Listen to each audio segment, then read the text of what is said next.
Venkateswara gold తాకట్టులో ఉన్న మీ బంగారాన్ని విడిపించి కొనబడును.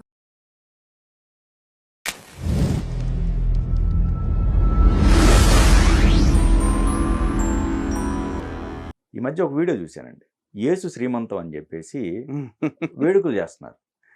ఇప్పుడు కన్వర్ట్ అవ్వటం ఎందుకు, మళ్ళీ ఈ మతాచారాలు క్రియేట్ చేసుకోవటం ఎందుకు? ఇది ఎప్పటికీ అర్థం కాని విషయం అండి. సింపుల్ అండి. క్రిస్టియానిటీలోకి పోతే ప్రతిరోజు బతుక్కి వేదన, రోదన, శోధన ఈ మూడే ఉంటాయి, గుర్తుపెట్టుకోండి.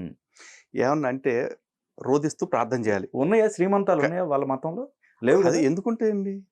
మరి అది వీడియో గట్టి శ్రీమంతం అనేది ఏంటి? సనాతన ధర్మంలో ఉన్న షోడశ సంస్కారాల్లో అదొక సంస్కారం. స్త్రీలకు చేసే గర్భ సంస్కారం అది. ఓకే. ఈ రోజున ఒక క్రైస్తవుడికి ఎప్పుడు మాట్లాడంటే పుట్టిన వెంటనే పుట్టిన ప్రతోడు క్రైస్తవుడు కాదు. పుట్టిన తర్వాత, పెద్ద అయిన తర్వాత, లేకపోతే చిన్నప్పుడు బాప్తిజం తీసుకుంటే మాత్రమే వాడు క్రైస్తవుడి కింద కన్సిడర్ చేయబడతాడు. ముస్లిం పుట్టిన వెంటనే ముస్లిం కాదు. పుట్టిన 8వ రోజున, 10వ రోజున, 12వ రోజున ఎవడు వీలుని పట్టాడు కింద కొంచెం కట్ చేసుకుంటే సున్నత్ అంటారు. ఆ సున్నతి పొందిన తర్వాతే వాడు ముస్లిం అవుతాడు. కానీ హిందువు పుట్టిన గర్భంలో పడిన వెంటనే ఈ గర్భ సంస్కారం చేస్తారు. అప్పటి నుంచి హిందువే. ఓకే కదా.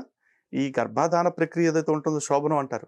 ఆ రోజున కూడా సత్సంతాన ప్రాప్తిరస్తున్న ఆశీర్వాదం ఇచ్చి పంపిస్తారు. అంటే పుట్టక ముందు నుంచి కోరుకునేటప్పుడే వాడిని హిందువుగా పుట్టాలని కోరుకుంటారు. పోనీ చనిపోయిన తర్వాత అక్కడితో అయిపోద్ది అంటే అది కూడా కాదు.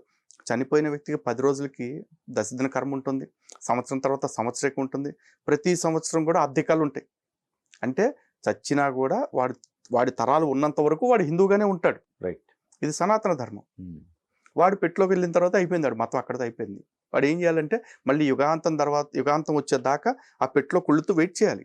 దేవుడు వచ్చి ఎప్పుడు పరలోకం పట్టుకుపోతాడా, ఎప్పుడు తీర్పిస్తాడా, అటు పంపిస్తాడా, ఇటు పంపిస్తాడా, స్వర్గంలోకి నరకంలోకి అని ఎదురు చూస్తా కూర్చోవాలి.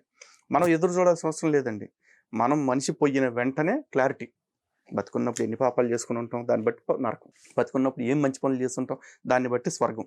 అది అనుభవిస్తాం, ఇది అనుభవిస్తాం. ఎందుకంటే అవశ్యమేవ భోక్తవ్యం కృతం కర్మ శుభాశుభం నా భుక్తం క్షేతే కర్మ కల్పకోటి శతైరపి అని శ్లోకం మనకి. అంటే నువ్వు చేసుకున్నది మంచి అయితే మంచి, చెడైతే చెడు, రెండింటికి ఫలితాన్ని నువ్వు అనుభవించాల్సిందే. కోటి కల్పాలైనా సరే దాన్ని ఎవడో తప్పించుకోలేడు. కానీ ఒక క్రైస్తవుడిని అడగండి, నువ్వు బతుకున్నంత కాలం రోజు దానాలు చేయండి. రోజు ఒక్కొక్కడికి కిలో బంగారం చప్పుడు రోజుకు 1000 మందికి దానాలు చేస్తూ బతుకున్నంత కాలం చేయండి. చీమకు కూడా హాని చేయొద్దు. కానీ జీవితంలో యేసుని నమ్మొద్దు చచ్చిపోయేదాకా కూడా. ఇప్పుడు ఆ వ్యక్తి పరలోకానికి వెళ్తాడా, నరకానికి వెళ్తాడా? బైబిల్ ప్రకారం చెప్పమని 100% నరకానికే పోతాడు. ఏ తప్పు చేయకపోయినా. ఏ తప్పు చేయాల్సిన అవసరం, యేసుని నమ్మలేదు, అదే పెద్ద తప్పు. ఓకే. 100%. మరి హిందూ ధర్మానికి మీకు ఎంత తేడా ఉంది అసలు? హిందూ ధర్మంలో అది చెప్పదు కదా. ఎవడైనా వాడు చేసుకున్న మంచికి మంచి, చెడుకు చెడు రెండు అనుభవించాల్సింది. అదే చెప్తారు. ఇప్పుడు వీడు మంచి ఎక్కువ చేశాడు కాబట్టి చెడులో రిబెట్టేద్దాం, వీడు చెడు ఎక్కువ చేశాడు కాబట్టి వీడు మంచి అంతా పక్కన పడేద్దాం, అట్లా ఉండదండి. ఓకే. దానికే పాలక పాలు, నీళ్ళకి నీళ్లు. అలాంటి ధర్మంలో పుట్టిన వీళ్ళు రైస్ బ్యాగులకిను ఈ రోగాలు తగ్గుతున్న ఆశలకి మతం మారిపోయి చివరికి అక్కడికి వెళ్ళి ఏం చేయాలో తెలియక మళ్ళీ మేరీకి సీమంతాలు చేసుకుంటారు, యేసుకి బారసాలు చేసుకుంటూ ఉంటారు, యెహోవాకి షష్ఠపూర్తి చేసుకుంటూ ఉంటారు. చేసుకోండి, మీ దినం ఎట్టగొట్ట చేసుకోండి. కానీ అక్కడికి వెళ్ళి కూడా ఇదే చేసే కాడికైతే అక్కడికి వెళ్ళటం ఎందుకు? అదే కదా నేను అనేది. ఇప్పుడు మతం మారినప్పుడు మతం అనేది ఆచార వ్యవహారాలకు సంబంధించింది కదా. అంతే అండి. అయితే ఈ ప్రక్రియలన్నీ చేసే వాళ్ళు ఏమంటారంటే వీళ్ళు ప్రొటెస్టెంట్లు కాదండి, క్యాథలిక్స్ అంటారు.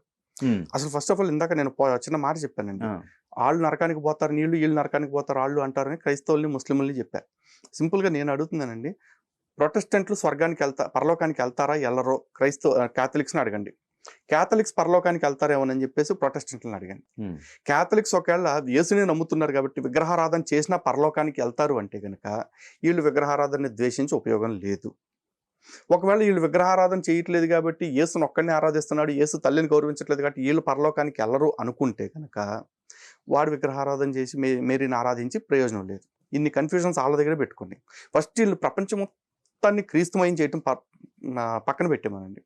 స్వచ్ఛమైన క్రైస్తవులుగా క్యాథలిక్స్ ప్రొటెస్టెంట్లు క్యాథలిక్లను మార్చుకుని చూపించమనండి. ముందు కొంపల్సరి చేసుకోకుండా మంది మీద పడి ఏడుస్తూ ఉంటారు సన్నాసులు.